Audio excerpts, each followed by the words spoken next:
12 रजब 60 हिजरी को मुआविया इब्ने अबू सुफियान हलाक हुआ और उसके बाद यजीद अपने बाप की बिछाई हुई मसनद जो उसकी मुंतजिर थी पे बैठ गया। सबसे पहला सियासी हुक्म जो उसने जारी किया वो ये कि अपने चचाजाद भाई वलीद जो मदीना का गवर्नर भी था उसे खत लिखा कि मेरे लिए अहले मदीना बिलखुसूस इमाम हुसैन से बैत लो। अगर वो बैत से इनकार करें तो उनका सर बदन से जुदा करके मेरे पास रवाना कर दो।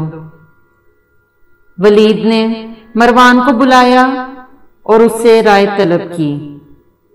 मरवान ने कहा, हुसैन इस जिल्लत को कभी कबूल नहीं करेंगे और यजीद की बैत नहीं करेंगे, लेकिन तुम्हारे पास इख्तियार है तो फौरन हुसैन को कत्ल कर दो।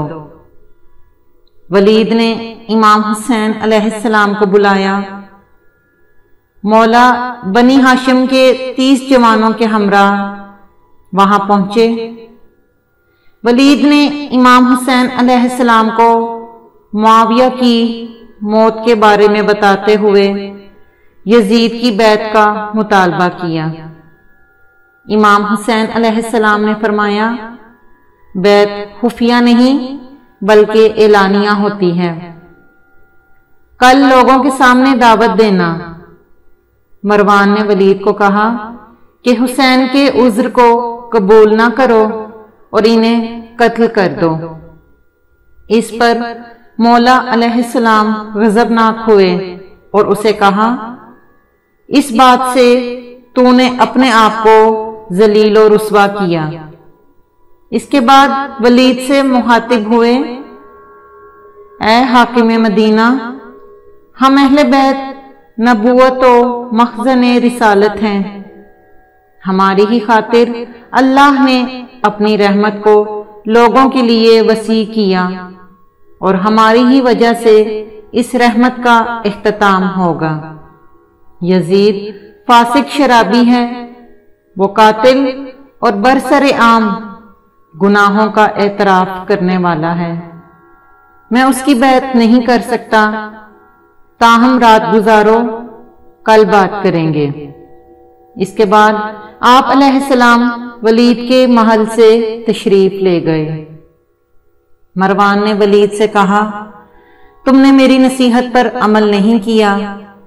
वलीद ने उसे कहा, लानत हो तुम पर, तुम मुझे ऐसा मशवरा दे रहे हो जिससे मेरा दीनों दुनिया का नुकसान है। खुदा की कसम, अगर मुझे दुनिया की बादशाही भी मिल जाए तो मैं हुसैन को कत्ल नहीं करूंगा। रात गुजर गई।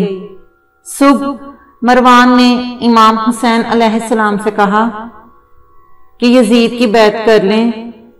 इस पर आप अलैहिस्सलाम ने फरमाया, इन्ना लिल्लाहि व इन्ना इलैहि राजिऊन।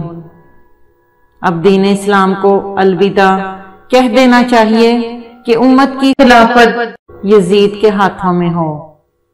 मैंने अपने जद्दे अमजद नबी सल्लल्लाहु अलैहि वसल्लम से सुना कि अबू सुफियान के खानदान पर खिलाफत हराम है। वलीद और मरवान से गुफ्तगू के बाद और बैत यजीद से इनकार के बाद इमाम हुसैन अलैहिस्सलाम ने मदीना को तर्क करना ही अपने लिए मुनासिब ख्याल किया, क्योंकि वसाले नबी सल्लल्लाहु अलैहि वसल्लम के बाद अहले बैत पर होने वाले मजालिम पर अहले आने मदीना की बेहिसी के बेपनाह वाक़यात रूनमा हो चुके थे। और अगर इमाम हुसैन अलैहिस्सलाम मदीना से रवाना ना होते तो मदीना की जमीन ही को फरजंदे रसूल सल्लल्लाहु अलैहि वसल्लम के खून से रंगीन कर दिया जाता। मदीना से सफर कोई मामूली सफर न था, वो करबला की मंजिल का पहला मरहला या आखिरत के सफर का پہلا قدم تھا۔